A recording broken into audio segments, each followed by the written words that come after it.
నిన్న సెల్యులార్ జైలుకి వెళ్ళాము. ఇదంతా సెల్యులార్ జైలు అండి. ఆ సెల్యులార్ జైల్లో వాళ్ళ బాధలు, అక్కడ వాళ్ళు పడిన బాధలు అవన్నీ వింటుంటే గైడ్ చెప్తున్నప్పుడు చాలా బాధ అనిపించింది. ఈ సెల్యులార్ జైల్లో ఆ బిల్డింగ్ లాస్ట్లో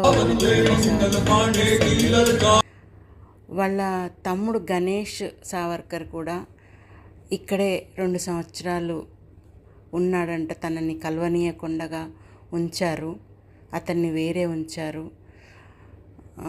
2 సంవత్సరాలు మాట్లాడుకోనివ్వలేదు, వాళ్ళని కలవనివ్వలేదు.